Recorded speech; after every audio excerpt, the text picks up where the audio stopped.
Hello friends, welcome to my YouTube channel that is learn WFM। My name is Sandeep. तो आज के theoretical part में हम discuss करें एक नया टॉपिक जो कि है अट्रिशन। तो चलिए स्टार्ट करते हैं। सबसे पहले डेफिनेशन से समझते हैं कि क्या होता है अट्रिशन। तो सिंपली आप इसे डिफाइन कर सकते हैं। This is basically rate at which employees leave a company or a specific role either voluntary or involuntary. तो वॉलंटरी अट्रिशन क्या होता है? तो इसमें क्या होता है, employees choose to leave the company often due to better opportunities, dissatisfaction or personal reason. Voluntary attrition वो होते हैं जिसमें जो एम्प्लॉयज होते हैं खुद डिसाइड करते हैं कि they can like leave the company and just because of better opportunities, dissatisfaction और पर्सनल रीजन। इनवॉलंटरी अट्रिशन वो होता है जहाँ पे एम्प्लॉयज़ को आस्क टू लीव किया जाता है बिकॉज उनकी परफॉर्मेंस सही नहीं होती है। तो परफॉर्मेंस इंप्रूव करने के लिए दिस कैन बी परफॉर्मेंस जो अगर टिप जा रही है तो इसके 2 रीज़न्स हो सकते हैं, या तो एडवाइज़र्स का विल इश्यू है या तो स्किल इश्यू है। अगर स्किल इश्यू है तो कंपनी जो होता है टाइमली कोचिंग और फीडबैक्स प्रोवाइड करती है। अगर विल इश्यू है तो मोटिवेशनल सेशंस रखे जाते हैं, जहाँ पे ये पूछा जाता है कि अगर किसी रीज़न की वजह से वो डीमोटिवेटेड फ़ील करते हैं, तो उनकी प्रॉब्लम्स को वहाँ पे सुना जाता है और उन्हें बताया जाता है कि how they can like motivate. आगे चलते हैं। WFM पर्सपेक्टिव से समझते हैं कि ये अट्रिशन को कैलकुलेट कैसे किया जाता है। तो यहाँ पे मैंने एक टाइम पीरियड कंसिडर किया है क्वार्टरली। तो बिगनिंग ऑफ द क्वार्टर में थे 200 एम्प्लॉयज़ और एंड ऑफ द क्वार्टर थे 194 एम्प्लॉयज़। तो जो नंबर ऑफ एम्प्लॉयज़ थे वो जो अट्राइट हो गए ड्यूरेशन में वो थे 6 एम्प्लॉयज़। तो जो average total number of employees होंगे यानी कि 200 प्लस 194 डिवाइडेड बाई 2 हुआ 197। तो इस ड्यूरेशन में मेरे एवरेज एम्प्लॉयज़ थे 197। तो चलिए समझते हैं कि कैलकुलेट कैसे किया जाता है अट्रिशन रेट। तो इसका सिंपल फॉर्मूला होता है employees left divided by average total number of employees into 100।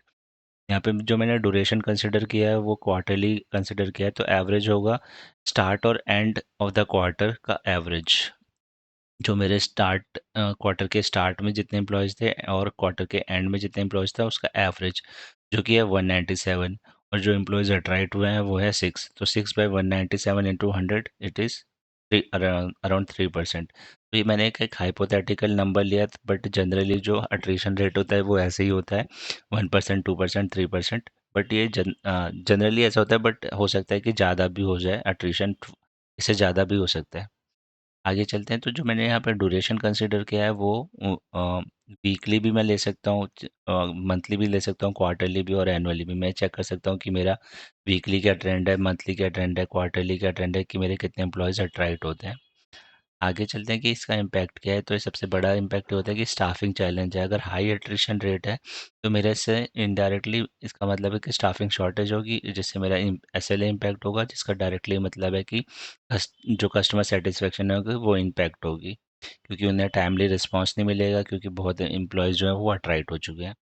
आगे चलते हैं। तो रिक्रूटमेंट इसका और दूसरा रीज़न ये है कि रिक्रूटमेंट और ट्रेनिंग कॉस्ट भी इम्पैक्ट होती है, क्योंकि जब भी मैं ऑब्वियसली अगर अट्रैक्ट होते हैं एम्प्लॉयज़ तो न्यू न्यू एम्प्लॉयज़ को हायर करना पड़ेगा, जो दैट कैन बी कॉस्टली और टाइम कंज्यूमिंग ऑल्सो।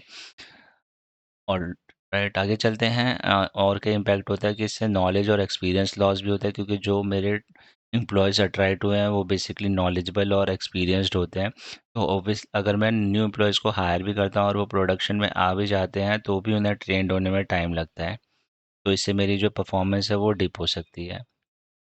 आगे चलता हूँ। तो बेसिकली जो एट्रिशन है वो एक प्लानिंग मेट्रिक है। अगर मैं WFM पर्सपेक्टिव से देखता हूँ, तो जब हम मैन पावर कैलकुलेट करते हैं तो अट्रिशन परसेंटेज को इंक्लूड किया जाता है टू गेट रिक्वायर्ड FTE और हेड काउंट। जब हम मैन पावर कैलकुलेशन पढ़ेंगे तो जब हम चेक करेंगे कि कैसे अट्रिशन परसेंटेज को इंक्लूड करके FTE और हेड काउंट को कैलकुलेट किया जाता है। तो बेसिकली और जो डिसाइडिंग फैक्टर होता है अट्रिशन परसेंटेज का, कि मेरा अट्रिशन परसेंटेज क्या है, जैसे कि 1% या 2%, वो उसका बेस या डिसाइडिंग फैक्टर होता है हिस्टोरिकल डेटा। उसी के बिहाफ पर हम जब भी मैन पावर कैलकुलेट करते हैं और अट्रिशन परसेंटेज इंक्लूड करते हैं तो उसका डिसाइडिंग फैक्टर जो होता है हिस्टोरिकल ट्रेंड।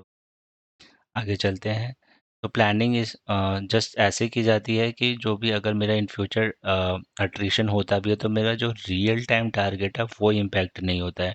जैसे मैंने ट्रेंड चेक कर लिया कि मेरा हिस्टोरिकल ट्रेंड है कि 1 या 2% का अट्रिशन होता है, तो मैं उसी के अकॉर्डिंगली प्लानिंग करता हूँ, ताकि अगर इन फ्यूचर अगर मेरे अट्राइट होते भी हैं एम्प्लॉयज़ तो मेरा रियल टाइम टारगेट नहीं मीट करने में कोई प्रॉब्लम नहीं होगी, क्योंकि मैंने जो प्लानिंग किया और मैंने हेड काउंट प्लान किया है वो ऑब्वियसली उस अट्रिशन को कंसिडर करते हुए ज़्यादा हेड काउंट को प्लान किया है।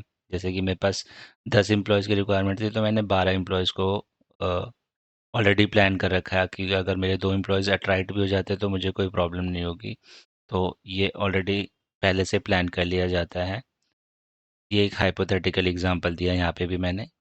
आगे चलते हैं, तो just this is all for plan attrition thing. Just to give you an information, just do subscribe the channel to get notification for new videos. तो attrition के लिए बस इतना ही है, बस यही चेक किया जाता है कि इसे कैलकुलेट कैसे करना है, जिसका फॉर्मूला है ये। तो जब भी आपसे attrition के रिगार्डिंग कोई कुछ पूछता है तो आपके दिमाग में ये एग्जांपल, ये एक फॉर्मूला आपके दिमाग में इमेज आनी चाहिए। और ये बस इसी को ऐसे कैलकुलेट किया जाता है, और जनरली यही पूछा जाता है कि अट्रिशन रेट को कैलकुलेट कैसे किया जाता है। और ये भी एक सीरियस कंसर्न है कि अगर किसी कंपनीज में अट्रिशन रेट बहुत ज़्यादा है तो उससे ये चेक किया जाता है कि उसका क्या पॉसिबल रीज़न है कि क्यों एम्प्लॉयज़ इतने अट्रैक्ट हो रहे हैं। तो फिर उसका रिसर्च की जाती है, फिर उसके रिगार्डिंग फिर वर्क किया जाता है और देखा जाता है कि इसे कम कैसे किया जा सकता है। तो this is all for attrition. So thank you so much, bye bye.